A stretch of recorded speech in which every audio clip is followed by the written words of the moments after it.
E agora, costelas de hidromel.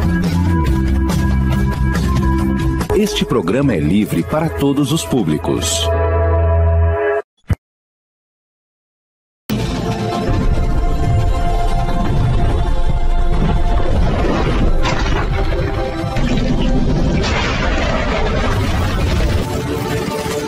Você está ouvindo Costelas de Hidromel, mitologia para todos.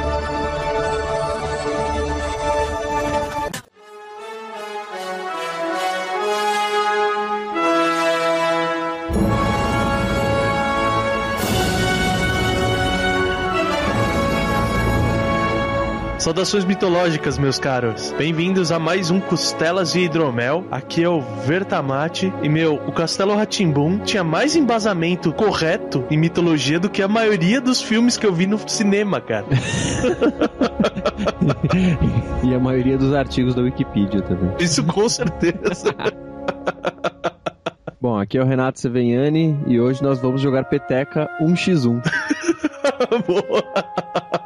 Pois é, hoje estamos só eu e o Renato aqui. Na verdade, tô eu e meio Renato aqui, né? Porque você tá baqueado pra caralho. É uma maravilha, gripe.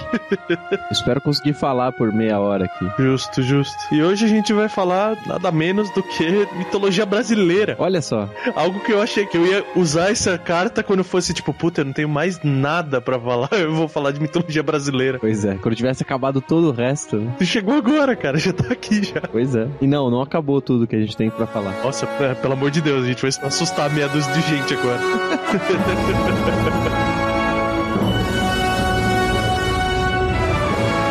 Eu acho que, como sempre é nosso costume, a gente pode começar a falar um pouquinho do povo, né? Sim. Falar um pouquinho que, em geral, a mitologia brasileira é toda considerada tupi-guarani. Sim. E a palavra tupi, na verdade, ela tinha duas considerações, né? Tinham dois significados na época. No começo, ela era uma coisa muito específica, assim, do povo que habitava a região de São Vicente, que é na costa aqui do estado de São Paulo mesmo. Sim, bem restrito, né? É, então, perto de Santos e tudo mais. E acabaram vendo que similaridades na cultura e tudo mais, e Tupi acabou sendo, vamos dizer assim, espalhado, considerado mais abrangente, assim, pros índios, né? Principalmente os que viviam perto da costa, ou daqueles índios que vivem ainda, né? Ainda estão por aí, ainda vivem nas margens do rio Amazonas, ou os afluentes, né? Ali na região de Manaus e da Amazônia como um todo, né? Até pros lados ali dos países vizinhos que a gente tem que dividem a floresta amazônica também, né? Uhum. É interessante porque a gente tem essa definição de tupi, né? E existem mais de 10 grupos diferentes, né?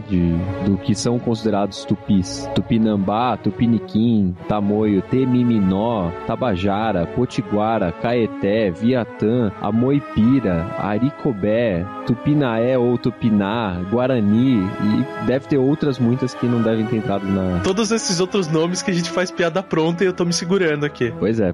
Mas, assim, isso serve até como um aviso prévio de que, acho que se você colocar qualquer lenda que a gente falar aqui no Google ou alguma coisa assim, você vai achar tipo umas 15 diferentes. E ao mesmo tempo a gente achou pouquíssima informação, né? É muito difícil achar sobre mitologia brasileira porque ninguém tem interesse. Eu sou um deles, inclusive, que não tem tanto interesse assim pela mitologia brasileira. Uma coisa que eu acho que é bizarro, assim, tipo, é a diferença do folclore brasileiro pra a mitologia tupi-guarani, né? Que nem... A ideia aqui, a gente não vai falar do Saci, mano. Ah, não? Não. Estudei errado, então, pô.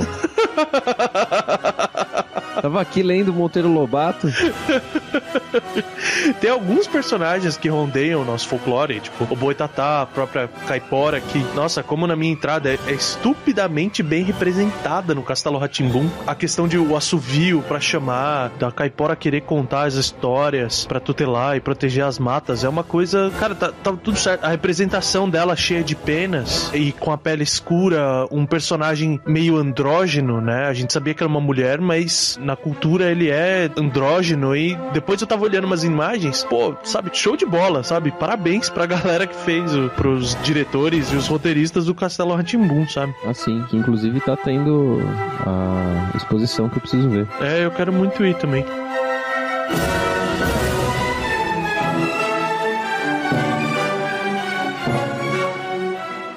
E como a gente tava falando, a mistura do folclore e da mitologia é muito diferente. Então a gente provavelmente vai vir a fazer um programa e falar desse folclore, mas hoje a ideia é, como sempre, é focar na mitologia, é pegar os deuses e principalmente agora, a primeira vez, então clássica sessão de criação de mundo, dá até vontade de chamar de momento terraforma, né? Sessão terraforma, alguma coisa assim. Pois é, mas uma coisa é certa, né? No final da história da nórdica tem o Ragnarok, no final da história brasileira nós temos o barranco pra gente morrer todo mundo encostado. Última defesa humana. É tipo o abismo de Helm, né? Encostado no barranco. Pra terminar, né, falando, bom, a cultura indígena deles era a maior parte de coleta e caça. E com o tempo eles foram se adequando ao plantio, né? Eles desenvolveram, vamos dizer assim, organicamente o plantio. Uhum. Mesmo não tendo grandes tecnologias para trabalho com madeira ou com metais, eles conseguiram, e a nossa clássica mandioca, né? Abre espaço pra piada pra caraco, mas é a fonte de alimentação, né? A farinha, e até eles têm uma bebida que é, vamos dizer assim, simplesmente a mandioca, tipo, que estragou, né? Que vira aquele líquido e eles tomam. Sim, eu acho que um dos pontos que me afasta um pouco dessa cultura tupi, digamos assim, é o fato de que os nossos índios, que a gente vê, né, deles, é tão largado e é tão rudimentar que você não acredita que eles possam ter alguma coisa, né? Assim, ele parece culturalmente pobre, porque eles são tão relegados que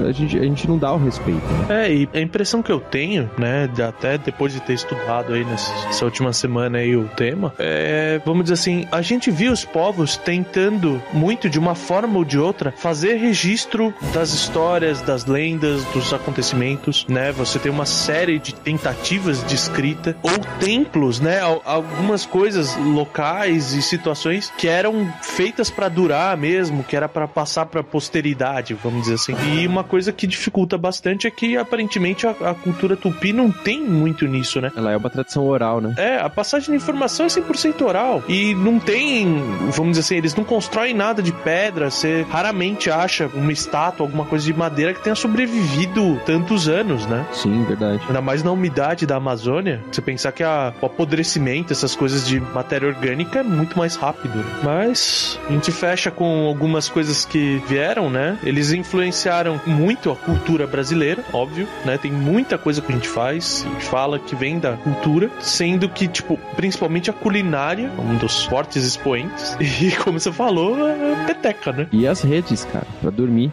É verdade. E é muito bom dormir em rede, cara. Exceto pelos mosquitos, porque tem que estar calor pra você dormir na rede, senão você vai morrer de frio do lado de fora. E aí você tem a compensação dos mosquitos. É engraçado que eles tinham aquelas redes gigantes, né? Porque morava, tipo, uma família inteira dentro da mesma oca, né? E aquela rede que dormia, sei lá, 5 negros em cima da rede. E a poligamia é 100% disseminada, né? Sim, mas ela era mais disseminada entre os chefes e os principais guerreiros, né? Digamos assim, o pessoal de classe baixa não tinha tanto acesso a isso, provavelmente porque tinham menos status. Darwin não deixava, né? Falava, não, você não vai produzir, não. Você não é o mais adaptado no esquema, então você não tem como seguir em frente.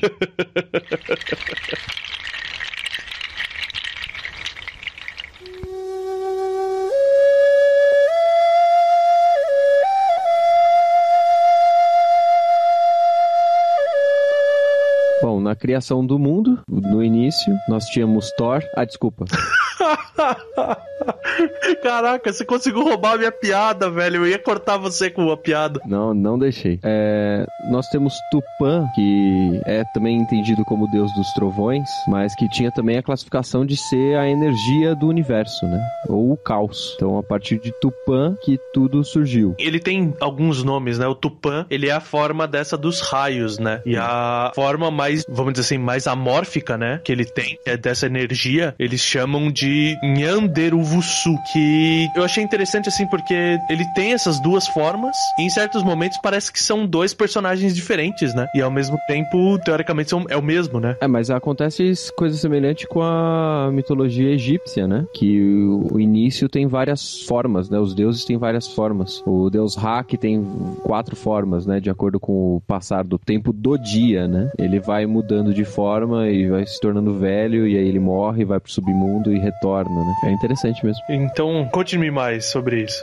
Continuando um pouco com essa comparação, né, com a mitologia egípcia, nas lendas Tupi-Guarani, né, nós tínhamos Yamandu, que também era conhecido como Nhanderu ou como Tupã, e aí uma das personificações, digamos assim, do deus Tupã, que no caso aqui era o deus Sol, e ele era o realizador de toda a criação. Então, Tupã em diversos momentos está traduzido como o caos, o deus Sol, o deus dos trovões. Então, no passar dos tempos, né, e a falta de mitologia escrita, deve ter acontecido diversas variações e derivações e adaptações, né, de uma história junto com outra, de uma tribo diferente, e aquele telefone sem fio de um contar pro outro, de vai mudando alguma coisa, né? Então esse início aí da história tem essa peculiaridade, né? Mas é legal pensar que, independente da forma, a essência é sempre a mesma, né? Ele é a fonte de energia, né? Seja o sol, seja a eletricidade, né? Os raios e tudo mais, ele tá sempre acima dos outros e como uma forma, vamos dizer assim, extremamente poderosa de energia, né? Sim. Nesse mito de criação, né, a figura primária do deus Sol teve a ajuda da deusa Lua, que é conhecida como Araci, que era sua companheira, né? Tupã desceu à Terra num monte, que é um monte na região do Paraguai, na Arégua, e nesse lugar ele criou a face da Terra, incluindo o oceano, a floresta, os animais. As estrelas foram colocadas no céu. Então ele, nesse momento que ele saiu do céu, pisou na terra e aí ele criou tudo. Olha só, onde será que a gente viu isso, né? Quantas vezes isso acontece, né? Por acaso o Sol abre o morro e constrói o resto de cima do morro, né? Cada vez mais parecido com a mitologia egípcia, vamos? Especulação minha, mas considerando que os primeiros povos vieram daquela região da África e foram espalhando, né? Considerando essa teoria evolucionista. Evolucionista de que o povo, a mulher mais antiga tá lá na África e tal, faz um certo sentido deles terem trazido alguma informação, né? Alguma interpretação. Não dá pra falar que eles inventaram a mesma coisa, mas também não dá pra dizer o contrário, né? E eles roubaram de um do outro, ou herdaram, né, no caso. Exato.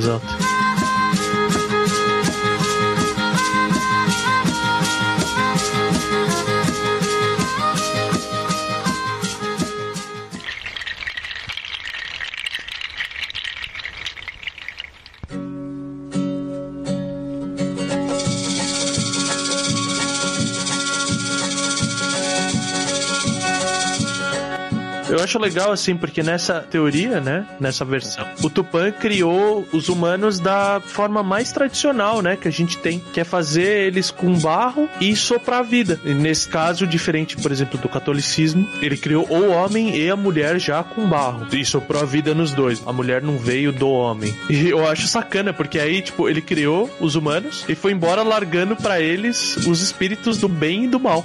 Ele criou tudo e foi embora. Não é muito diferente da concepção inicial hebraico-cristã, em que Deus cria tudo em 6 dias e no 7º ele descansa. Largou a mão, digamos assim, né? Mas aí tem uma versão um pouco mais ampla, que é focado assim no Yanderuvusu, que é o caos, né? A forma do caos. Ele é separado do Tupã, né? O Tupã, ele é o deus, não é o deus sol, ele é o deus do clima, do vento e tudo. Você começaria, né, com o caos mesmo. Yanderuvusu tava lá e a primeira coisa que ele cria, eu achei muito legal esse conceito. A primeira coisa que ele cria é uma alma. Ele não sai criando a terra, ele não sai criando o mundo, ele cria uma alma que ele chama de alma velha, que seria a palavra Anyang ou An. E essa alma, ela se parte em duas, né? Com uma positiva e negativa. Então você tem aí o bem e o mal que tem da outra lenda. Um yin yang aí. Nossa, eu não tinha pensado nisso, que da hora. Do Yin Yang. Encaixa bem mesmo. Não adianta, né, cara? As coisas se amarram, né? De uma forma ou de outra, uma mitologia tem muito a ver com outras, né? Em vários ramos. Sim, sim. E vamos dizer assim, dessas duas, né? De você ter a parte boa e a ruim, aí que surge, né? Da conciliação dessas duas partes da alma, você tem o surgimento de Ayan Desi, que é a matéria. Então, primeiro você criou o espírito, a alma e conceitos de bem e mal para depois começar a criar as outras coisas, né? E usando essa matéria que ele criou, ele começou a criar o resto, né? Então ele criou primeiro os lagos, as neblinas, a serração, o rio, tudo que era voltado à umidade, e criou a Yara, que é um personagem assim, ela é uma deusa muito mais forte na mitologia, que no folclore virou uma sereia, basicamente, né? Foi rebaixada. Foi rebaixada a uma criatura, né? Que fala que protege tudo, mas... Mas se você for ver, tem uma semelhança com a mitologia celta, que a deusa vai pra dentro do mar, né? Sim. Tudo bem que ela continua sendo deusa e deusa dos mares, e ela manda ondas gigantes pra afogar todo mundo, igual Poseidon faz. Ela tem um rebaixamento menor, mas ela também tem esse caminho, né? De ser o início e depois desaparecer, né? E pras águas, né? Ser clausurada nas águas. E essa relação também de ser uma mulher relacionada à água, né? Sim. A água e a lua é sempre normalmente, né? Não vou falar que é sempre, mas normalmente são os representativos do feminino, né? Sim.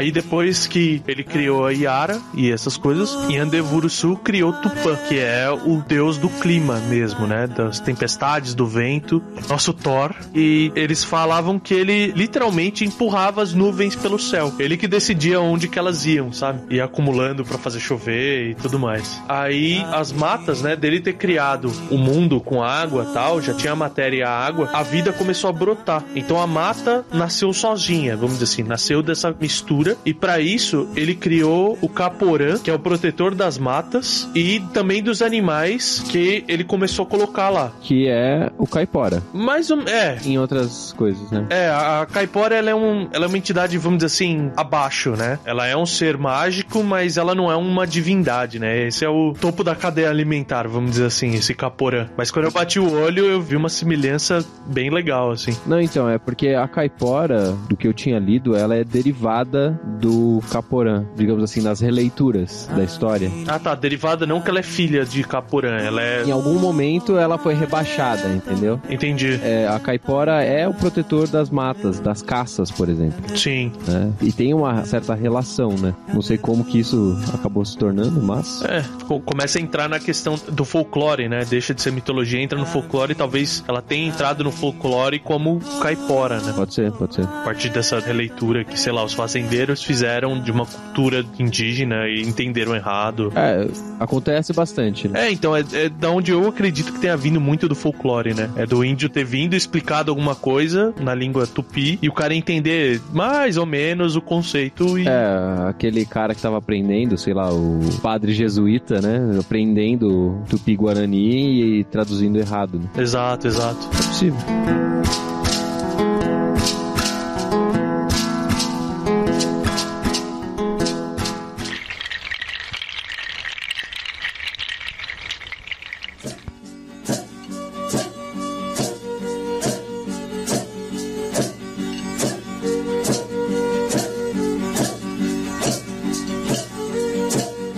Ele criou o Caporã, que significa boca da mata, né? Ka é boca e Porã seria mata. E desses animais, né, que estavam protegidos, acabou surgindo os dois primeiros humanos, né? A primeira mulher, que é Amau, e o primeiro homem, que seria Poronominari.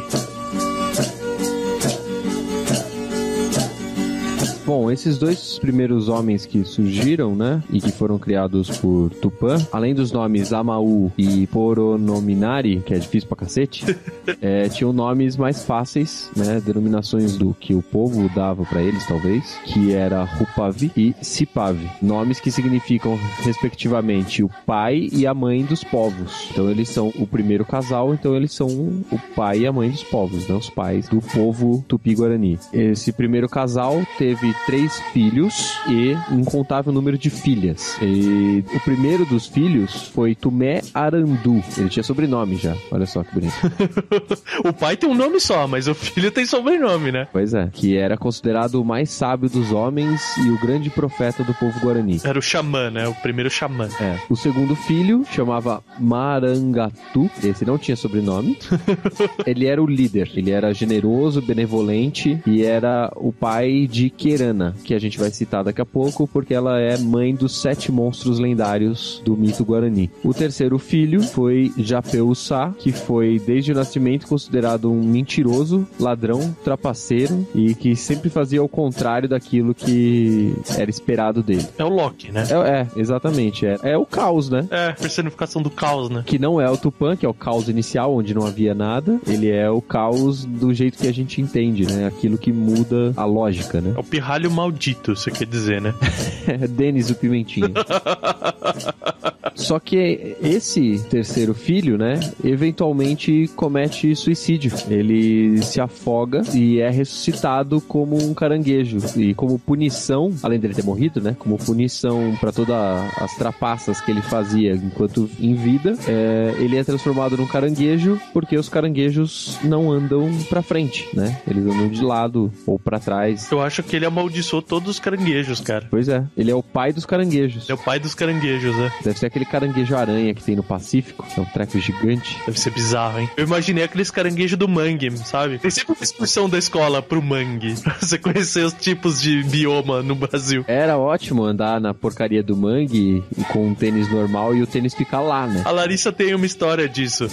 A senhora Vertamati perdeu um tênis no mangue, cara. Ela mergulhou o pé no mangue e nunca mais voltou o tênis. Eu não perdi, eu recuperei o meu, mas aí eu andei com ele na mão e eu pisava nas raízes de árvore. Era uma dor bastante razoável, assim.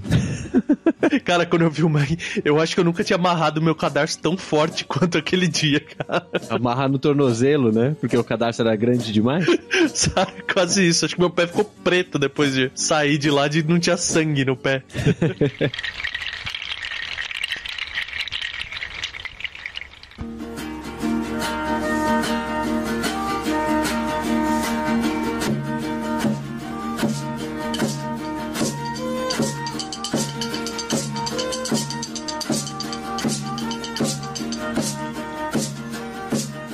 Bom, então esses eram os 3 filhos, né, do primeiro casal. E entre as filhas, né, as que é mais citada, tem a Poraci, que ela é conhecida por ter sacrificado sua vida para livrar o mundo dos 7 monstros. Acho que é de um deles, né? Ela matou um dos monstros.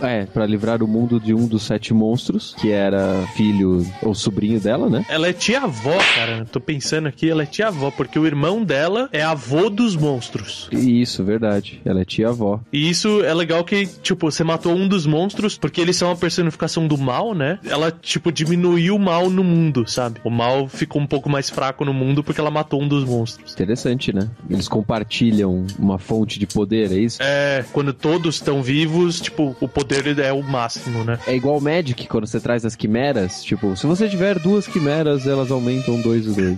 Se tiver 3 quimeras, elas aumentam 3 e 3. É formar bando. Já que a gente tá falando dos monstros, né? Então você tem a Kerana, que ela era filha, como a gente falou, de Marangatu, o sem sobrenome. Ela foi capturada, né? Lembra que eu falei no começo que tinha um espírito bom e um mal? O Yin Yang lá. Seria o Yin Yang. E o mal, ele chama Tao. Não é o T-A-O do caminho, né? Chinês. T-A-U mesmo. E... ele era o Tao. Ele era o Tao, cara. Exato. Ele era o Tao do malvado.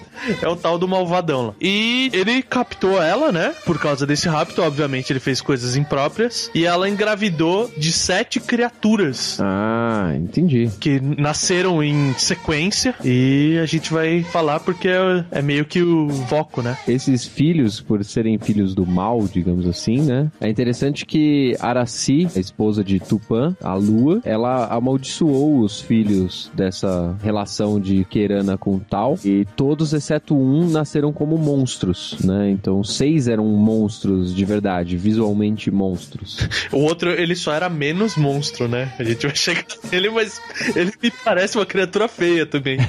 Ele é provavelmente muito mais feio por dentro do que por fora, né? Isso com certeza.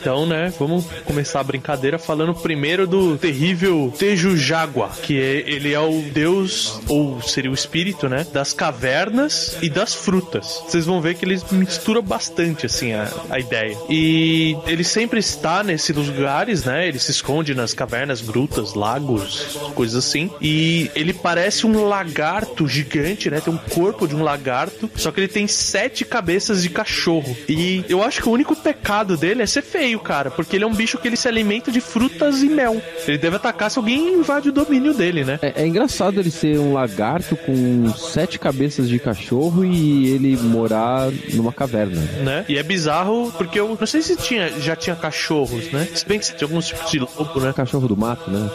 Mato também é. As outras espécies lupinas. Esse provavelmente é aquele índio que encontrou a matilha de cães do mato, né? Deu um pinote, provavelmente os cães do mato não fizeram porra nenhuma com ele, mas ele deu um pinote pra não parecer uma... É assim, o índio tava lá na floresta andando e tal, catando frutas, e aí ele viu os cachorros perto da caverna correndo na direção dele, ele largou as frutas e os cachorros pararam nas frutas, entendeu? É uma boa, né, cara? Tentar explicar essas coisas é muito difícil. Mas cara, a sua criatividade foi muito boa, cara. Você, de certa forma, explicou. Você conseguiu achar uma situação pra inventar esse monstro. Eu só quero saber de onde saiu o lagarto. Ele não podia admitir pro chefe da tribo que ele tinha fugido de 7 cachorros. Ele deve ter voltado pra casa de mãos abanando, né, cara? Ele teve que inventar, né? Aí, quem conta aumenta um ponto, né, cara? Ou provavelmente ele chegou e falou que tinham 7 cachorros perseguindo ele. Aí quando o pajé foi contar pra tribo à noite, ele já falou que era um cão de 7 cabeças. Aí quando chegou na outra tribo, já era um lagarto com 7 cabeças, cara. Pode ser, pode ser. Assim vai.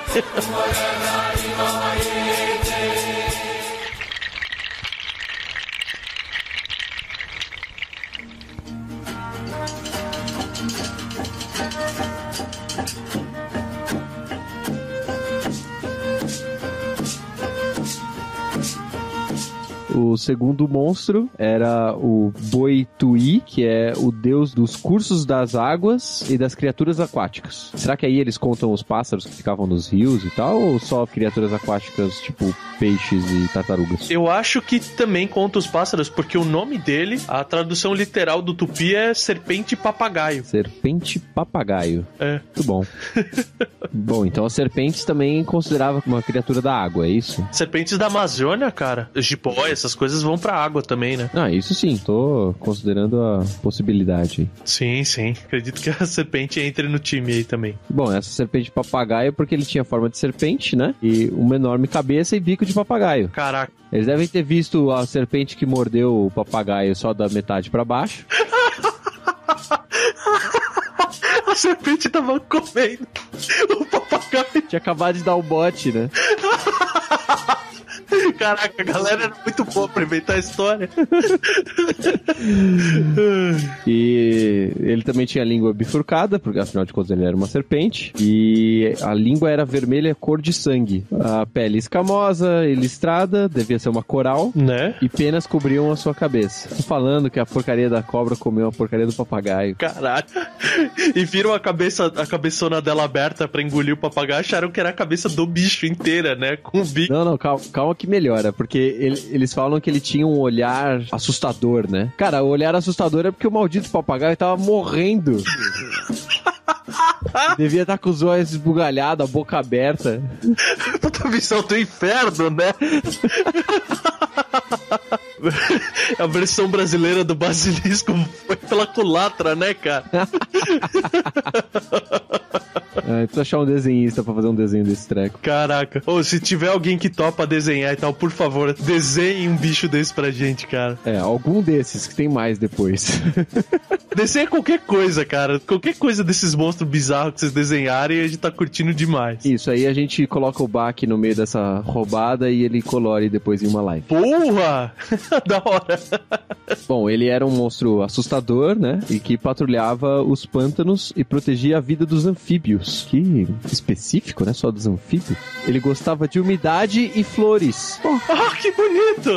É um bicho com um olhar assustador, traz má sorte e curte as flores, cara. O Beholder ao contrário, porque o Beholder não gosta de flores. É verdade. E o povo, né, tinha medo dos gritos desse monstro, porque eles podiam ser ouvidos de muito, muito longe e todo mundo que ouvia ficava com medo. O papagaio gritando, né? Coloca o papagaio, que faz tempo que a gente não usa ele.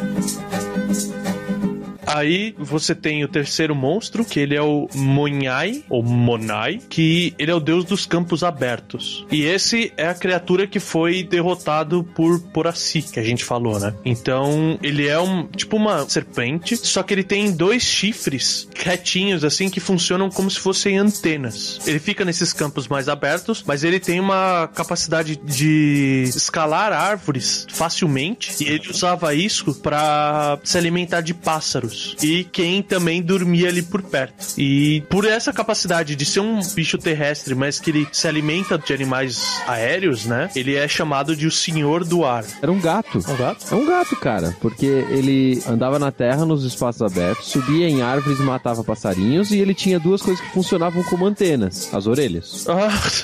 Nossa, que susto. Eu achei que todas as imagens que eu tinha buscado estavam erradas agora. Mas serve, cara, porque ele é um gatuno, já que o que ele mais gosta de fazer é roubar e esconder produtos das pessoas na sua caverna. Ele é tipo um dragão também, que ele acumula tesouros. Ele causava muita discórdia entre os povos, né, por causa desses roubos que ele fazia. Ele fazia isso para as pessoas começarem a se acusar mutuamente e começarem guerras, tanto internas de uma aldeia, né, brigas internas, quanto brigas entre aldeias. Então, os habitantes de uma aldeia aí decidiram que eles iam acabar com o Monai e iam matar os outros irmãos também. Aí a Poraci, ela se oferece para realizar essa missão. Não sei porquê, né? Você tem um monte de guerreiro, mas vai a Poraci, né? E ela chegou pro bicho e falou que ela tava apaixonada por ele e convenceu ele disso. Mas que antes de celebrar o casamento, ela queria conhecer todos os irmãos. O Monai deixou ela com um Tejujágua e foi buscar o resto da galera, né? Os outros monstros lá. E quando eles chegaram e começaram o ritual pro casamento, todos os monstros começaram a beber loucamente e ficaram completamente embriagados, né? E a Poraci tentou fugir dali, já tinha conseguido juntar todos os irmãos num lugar, né? Só que ela viu que a caverna tava fechada por uma pedra gigante. E o Monai, tipo, nessa hora, ele pegou ela e trouxe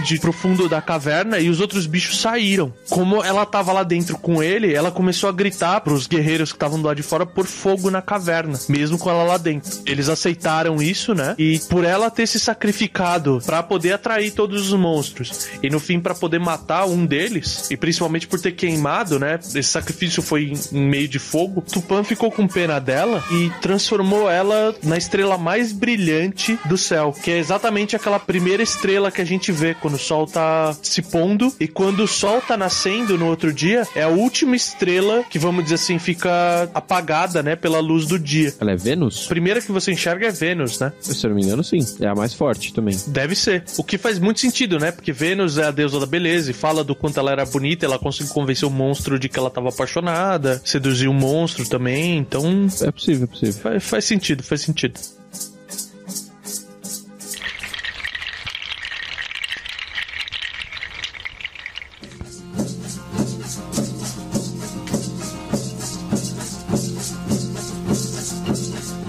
Próximo monstro, Jaci Jaterê. Não, cara, falei pra não falar do Saci Pererê, velho. Não, cara, é o Jaci Jaterê.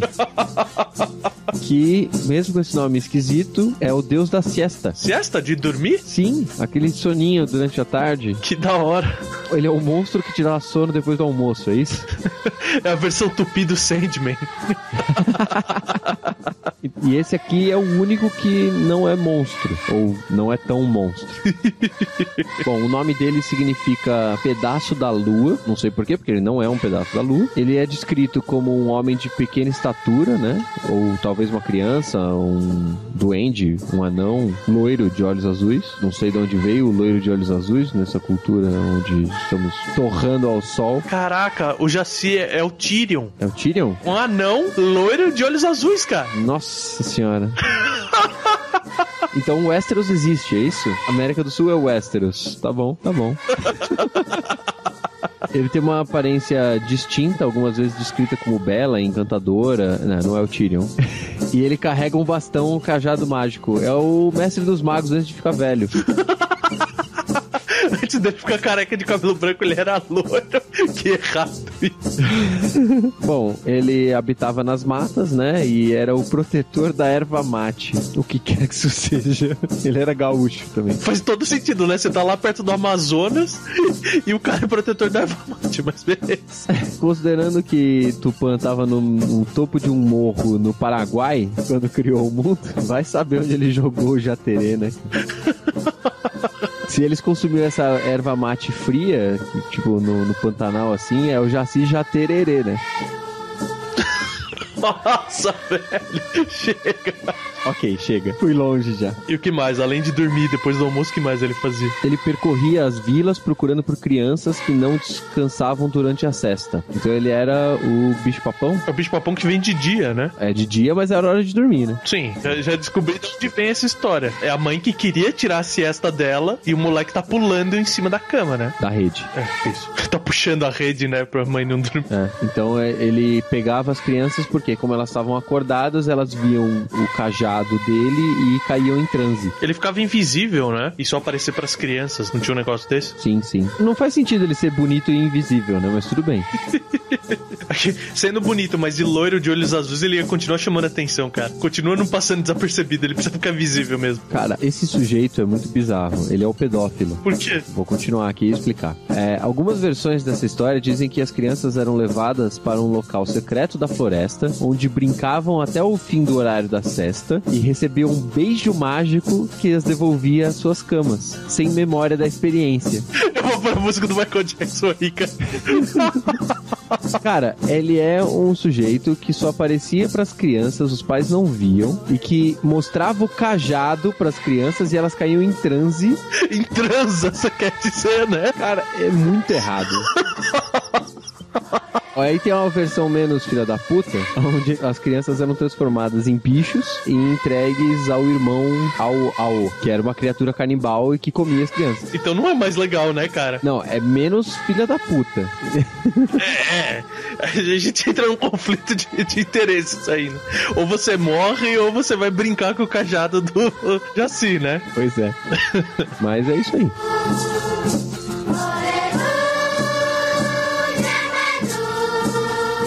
Aí você tem o Curupi, que é o deus da sexualidade e da fertilidade. Ele é uma criatura pequena, de coloração amarelo pálida, olhos negros sem pupilas, dentes pontiagudos e movimenta-se através de saltos e é muito rápido. Cara, é aquele bichinho do Diablo 2, mano. Daquela fase da floresta do Diablo 2, que vinha um monte. Você jogou Diablo 2? Eu joguei o 1, eu achei uma merda, não joguei mais nenhum. Bom, quem jogou Diablo 2 tá entendendo a minha... Você escorraçado nos comentários do Meia Lua. Né? Acontece. Ele se alimenta de filhotes de animais recém-nascidos e fezes de cutia. Isso sim é preciso, né, cara? Específico. É, porque paca, tatu, tudo bem. Cutia não, né? Nossa senhora, eu vi essa piada chegando, cara. E na mata, ele é reconhecido por causa dos seus gritos e gargalhadas malévolos. Nossa, que terrível. Principalmente de madrugada. De madrugada? É. Até agora não mostrou porque que ele é o deus da sexualidade, né? Mas o importante atributo físico dele é que ele é uma criatura pequena, mas ele tem um pinto gigantesco que ele enrola na forma de uma espiral em torno do seu abdômen. Era o rabo do Goku, é isso? Só que ao contrário. É, tipo isso, só que o rabo tava saindo do outro lado, né? Mas é tipo isso, cara. E ele é muito sagaz, ativo e é temido e respeitado pela comunidade ribeirinha, porque ele costuma perseguir e violentar índios homens. Nossa, velho, que errado isso. Ou ninguém faz sexo com mulher aqui, né? Um bicho pega as criancinhas, o outro pega os caras. Quem faz sexo com mulher era o pai desses sujeitos aí. Né? E também caçadores perdidos na floresta também eram pegos. Ou seja, ninguém tá salvo, cara. E de vez em quando, raramente, ele acasalava com índias virgens, né? E isso só poderia acontecer numa lua nova e nasceria, tipo, uma criança híbrida entre esse monstro e a mulher, né? E o humano, que seria uma criança extremamente pequena e extremamente atrevida. Acho que todo mundo já teve um amigo assim, né? Assim como com o pinto enrolado na cintura. Não. Porra. Esse eu não sei. Eu posso até ter, mas eu não sei. Mas você sempre tem aquele amigo seu que ele é baixinho e, tipo, atrevido, que é comprar briga e tudo mais, né? É o baixinho da Kaiser, né? É tipo isso. O outro irmão desse daí é o Ao, que é deus dos montes e montanhas. Jurava que você ia falar Ao. Au. É frequentemente descrito como uma criatura com semelhança a um carneiro e tinha presas afiadas. Nossa. Um carneiro dentuço. É o bode do Demo, né, cara? É os bodes do Odin. O Thor. É o mostra-dente e o range-dente lá. Deve ser da família aí. É do Tupã, né, cara? É o Thor. Bom, eles falam que ele era um pecador. Olha só, que bonito. Ah, é, porque o cara que cata criancinha e o outro que estupra as índios homens não é, né? Não. O bizarro é que o nome dele é dado de acordo com o som que teoricamente ele faria. Então será que ele faz? Sim. Pô, da hora, velho. Faz sentido esse som fazer na floresta, né? É, sei lá, ele era um grilo, ou uma cigarra, sei lá, qualquer porcaria do tipo. Fica fazendo sempre o mesmo som continuamente. Da hora. Bom, ele seria um ser muito viril e por isso que ele é identificado como deus da fertilidade. Junto com o irmão de pinto de 10 metros dele. É, um era o fértil, o outro era o... a sexualidade, é. Bom, ele teve bastante descendentes e que cuidavam das montanhas e colinas. Considerando que nós estamos numa região onde tem muitos sobes e desces do relevo, faz sentido haver vários para cuidar das montanhas e colinas. É, e ele ser o deus da fertilidade, né? Também ter vários filhos faz sentido também. Uhum. O problema é que ele também era canibal, cara, carnívoro. Então, quando ele localizava uma vítima para sua próxima refeição, né, ele perseguia o humano por qualquer distância ou território que fosse, por quanto tempo, sem parar, até ele conseguir matar. E se a presa tentasse escapar subindo uma árvore, ele circundava a árvore, ficava uivando e cavando as raízes da árvore até a árvore cair, e aí ele pegava o cara quando ela caía. Nossa, um bicho realmente pensa, né? E determinado, né? Total. Mas não tem nenhuma maneira de escapar dele? Então, só se você subir uma palmeira. Puta merda, a árvore mais difícil de subir, cara? Acho que é por isso, né, cara? Se é bom o suficiente pra subir uma palmeira, você merece. Você escapa, né? Nossa. Porque aí ele desistia. Ele não conseguia cavar a raiz dela, sei lá, qualquer coisa do tipo, e ir embora. Eu acho que a palmeira é uma árvore sagrada pra eles. Tem alguma coisa a ver com a questão da vida e tudo mais. Entendi. 42. É. É a árvore 42.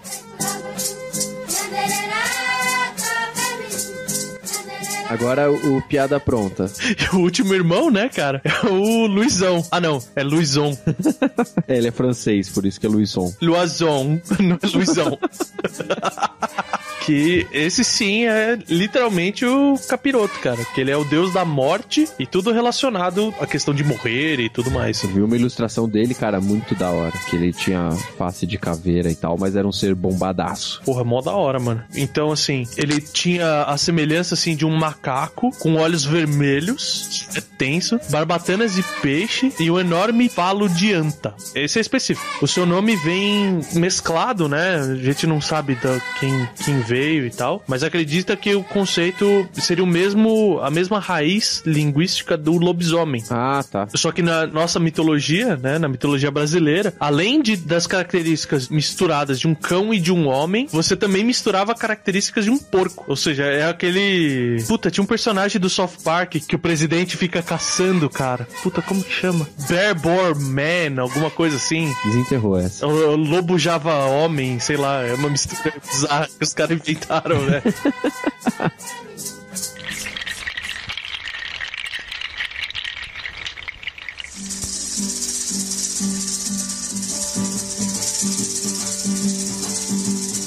Mas é assim que a praga chegou pro nosso mundo. E acho que a última punição que a gente recebeu, né, foi poder descansar. Só pra gente fechar, eu queria deixar aqui o mito da criação da noite. Porque, de acordo com as lendas que eu li, todas as aldeias, todos os povos, em todos os lugares do mundo, era sempre de dia. O sol ficava indo de leste pra oeste, de oeste pra leste, e ficava pingando no céu. É interessante que isso foi a última coisa que aconteceu e a lua já existia, né? Coitada, ela tava lá, só que não aparecia porque o sol tava sempre, né? Ou ficava aquele dia que você vê a lua, né? O sol tá mais fraquinho, você vê a lua no céu já. É, pode ser, né? Pode ser. E por causa disso, as pessoas eram workaholics. Os homens nunca paravam de caçar e as mulheres nunca paravam de limpar e cozinhar. Que vida do inferno. Aí teve um dia que Tupã, que nessa história não é o sol, foi caçar, também decidiu caçar, e um homem conseguiu chegar na beira do mundo e tocou no sol pra ver o que ele era e tudo mais. E esse sol se quebrou em 1000 pedaços.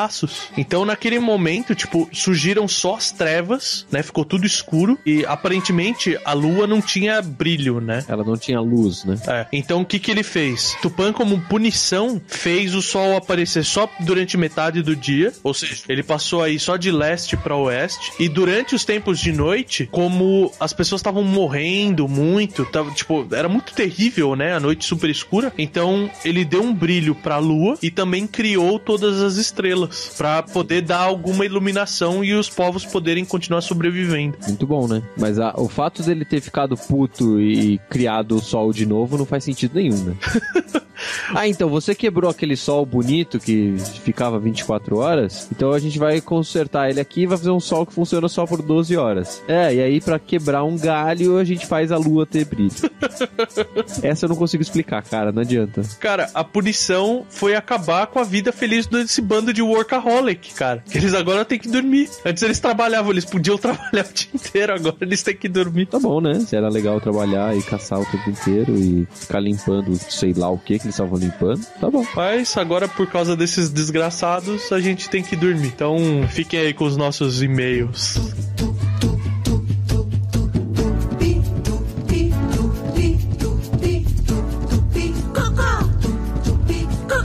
Todo mundo tem um pouco de índio dentro de si, dentro de si. Todo mundo fala a língua de índio, tupi-guarani, tupi-guarani. E o velho cacique já dizia: tem coisas que a gente sabe, não sabe que sabe. O índio andou pelo Brasil, deu nome pra tudo que ele viu. Se o índio deu nome, tá dado. Se o índio falou, tá falado. Se o índio chacoalhou, tá chacoalhado. Chacoalho, chocalho, chacoalho, chocalho. Vamos chacoalhar, chacoalho, chocalho, chacoalho, chocalho, que o índio vai falar. Message for you, son.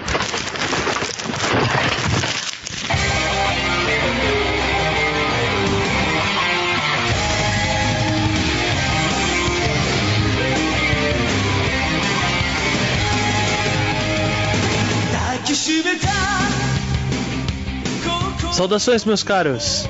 Bem-vindos a mais uma sessão de e-mails. Eu tô aqui com o Renato pra gente ler os as mensagens de vocês e tudo mais. É isso aí. Como sempre, lembrando que vocês podem mandar e-mails para nós pelo costelasidromel@meialuaprafrentesoco.com.br. Isso, e podem falar com a gente no Facebook, no facebook.com/costelasidromel, ou no nosso grupo de ouvintes do Meia Lua.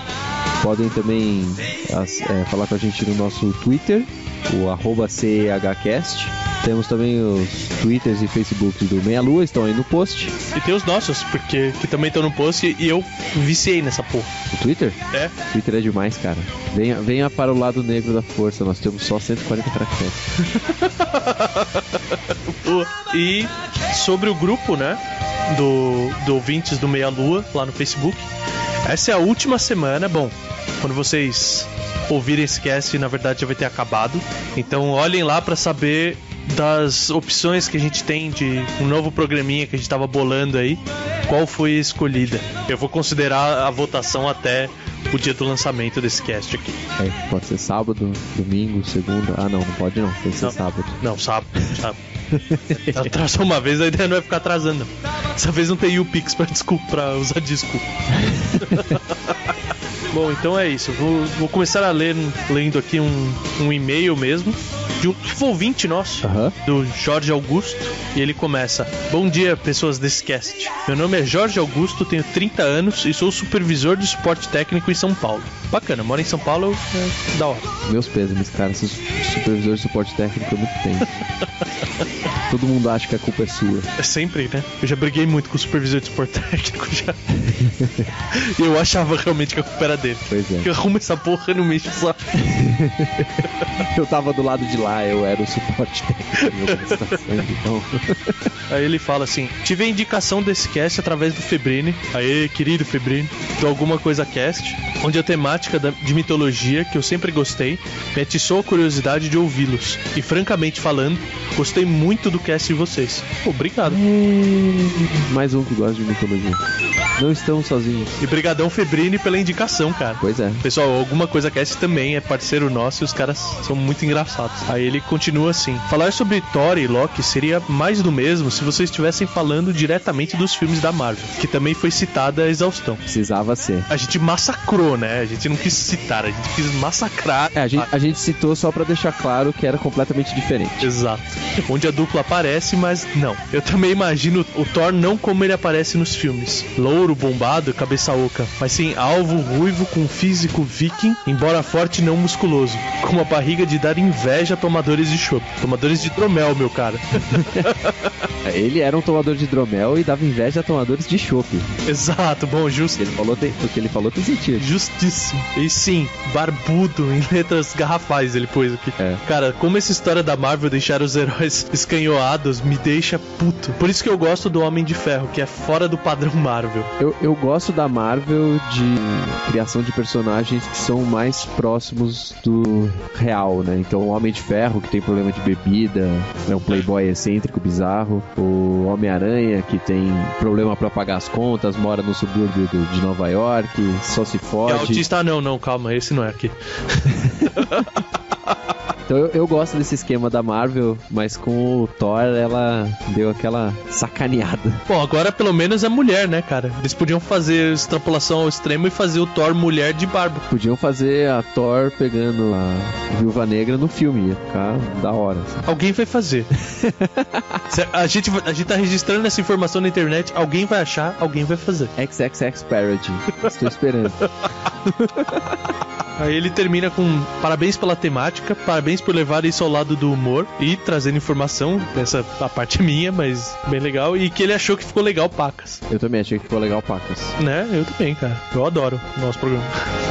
Ele pede, ele não sabe se a gente vai ler ou não, mas eu vou ler, cara. Eu sou totalmente a favor de divulgar podcasts. Ah, sim. A gente não tem a pretensão de achar que só devem ouvir o nosso. Na verdade, a gente ouve um monte e a gente quer que as pessoas ouçam mais, não importa o que for. Se for bom, as pessoas vão ouvir e tem que divulgar o conhecimento e fazer as pessoas criarem conteúdo também. Afinal de contas, estamos na internet.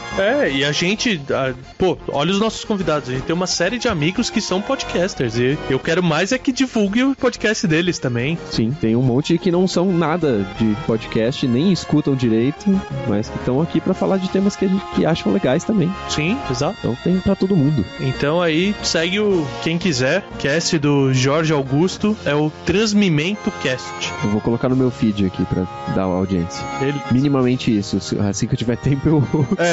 eu não garanto quando que eu vou escutar, mas eu vou ajudar aqui também. O meu iPod fica gritando lá: você não ouve esse podcast há muito tempo, então nós não o atualizamos. Nossa. Por que, cara? Atualiza essa porcaria, uma hora eu ouço. Ocupa a memória, tem memória. É assim mesmo. E ele fala, né, que eles falam um pouquinho de tudo e que até o Febrini apareceu por lá. E manda um grande abraço pra nós. O link tá no post. Beleza. Um grande abração pra você também, Jorge. E obrigado pela audiência e pelo comentário. Continua divulgando aí. Conta pra todo mundo que o Costelas divulgou o seu cast, porque aí todo mundo vai querer saber o que é o Costelas. No mínimo vão ficar com fome. Boa. Aliás, cena épica do YouPix. A gente indo embora com as camisetas, os caras andando atrás da gente e de repente a gente escuta: Costelas Hidromel. Porra, fiquei com fome agora. Verdade. O próximo comentário foi feito no site, é do Bruno Ricardo. Bom, ele fala que seria bacana traçar um paralelo entre personagens de várias mitologias, como Thor, Zeus e Júpiter, por exemplo, né, que são equivalentes. E Tupã, que falamos hoje. É, exato. A gente tenta fazer isso no meio dos casts. Pode ser uma boa ideia fazer isso com um personagem específico e compará-los. Vamos ver se funciona. Eu vou começar a juntar as pecinhas do quebra-cabeça aqui, vou ver se dá consistência suficiente pra um cast só pra isso, vamos dizer assim, né? A gente pode usar o Hangout pra fazer isso. Cara, show de bola. A gente conversa e vai todo mundo dando as ideias e vai juntando os caquinhos aí. É isso aí. Sei que o seriado Alienígenas do Passado virou motivo de piada, principalmente por conta da terceira e da quarta temporada serem ridículas. Eu acho divertido, virou um programa de piadas mesmo, né? Mas é legal. Eu gosto dessas teorias em que alienígenas criaram tudo e a gente é um bando de incompetente.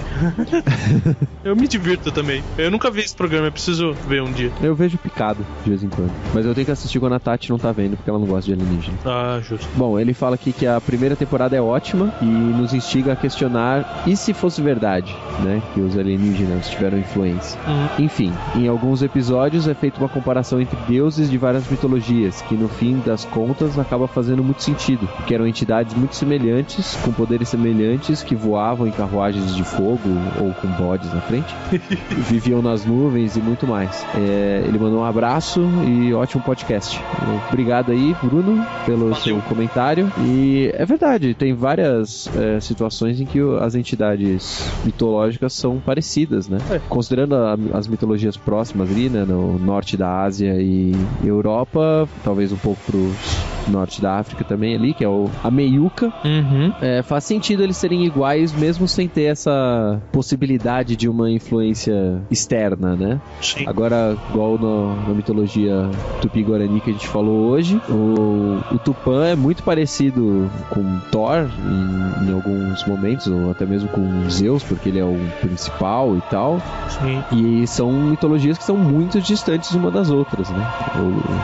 Não teriam relação direta. Né? A única relação que tem é o tempo em que uma existiu e a outra passou a existir, né? Só se a gente começar a fazer um cast pensando também naqueles conceitos de... E conceitos históricos também, né? Também. De migração, de evolução da cultura, pra onde migrou o povo X, Y, Z. Sim.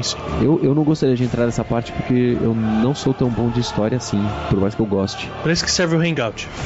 Aí a gente pega alguém que é bom de história. A gente pode fazer umas coisas dessas de vez em quando, pode ser interessante. Bom, só pra finalizar aqui, eu vou comentar rapidinho, tem mais um comentário do Rafael Borsari. Faz tempo que ele não comentava, né, cara? Tava meio calado, meio quieto. A vida faz essas coisas. Bom, o adendo dele aqui é que Thor é tido como o patrono dos anões e dos ferreiros devido ao seu amor pelo combate e a sua incrível habilidade de usar um martelo com uma mão só, né? Diferente dos martelos tradicionais de combate que eram de duas mãos. É esse o adendo dele. Obrigado, Rafael. Não sei se ele era patrono, mas que ele era freguês, era. Não, ele foi freguês até ter o Mjolnir, né? Depois dane-se. E o Mjolnir ele teve que aprender a usar com uma mão, né? Porque, como a gente falou, o cabo do martelo deu merda, né? O Thor tava de sacanagem, né? Ele fingia que sabia usar a porcaria do martelo, mas era só as manoplas que davam habilidade pra ele. E uma coisa que a gente tava negligenciando há bastante tempo, mas eu lembrei e agora espero não esquecer de novo, é exatamente dos nossos parceiros, né? Com certeza. O Paulo Henrique da Fábrica Nerd, o cara fez a camiseta mó da hora pra gente. Sim, muito louca. Parecíamos 2 outdoors andando no YouPix. Nossa, certeza, cara. Todo mundo olhava pra gente total. A gente também tem outros parceiros, né? Como o EVA Toys, do Eliel Santana, que faz aqueles bonequinhos cabeçudos assim, e puta, manda muito bem. Sim, são bem loucos. E o Old School Pixel Art da Carolina Ribeira, que puta, é muito foda, mano. Sim, sim. Os outros dois também é o Papercraft, do Fernando. Sim, quero ver como é que ele vai terminar aquela porcaria daquela armadura. Né? Tá fazendo a armadura aí pro Bach. O Bach fica com todos os prêmios, né? Pois é, cara. A camiseta chega pra ele, o capacete chega pra ele. A gente precisa ir lá dar um loot no centro de comando, do Meia-Lua. São 7 horas de viagem pra saquear o centro de comando. É uma missão.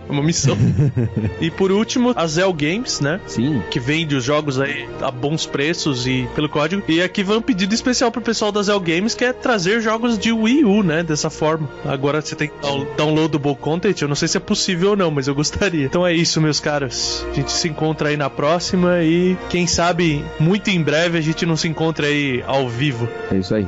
Quem sabe, a BGS tá aí em outubro. Estaremos lá. E vamos participar do grupo lá do Facebook, Ouvintes Meia Lua. Tá muito divertido. Tá muito divertido e eu fiz um comentário que eu quero repetir aqui. A gente tem 138 ouvintes no grupo. Primeiro que eu quero que esse número aumente pra caralho. Deve ter aumentado já. E segundo que, tipo, desses 138, na votação nossa tinham, tipo, 15 pessoas votando. Pô, galera, eu quero saber de vocês, eu quero saber o que vocês acham. Interajam com a gente. Participem. Yes! Grande abraço. Fui.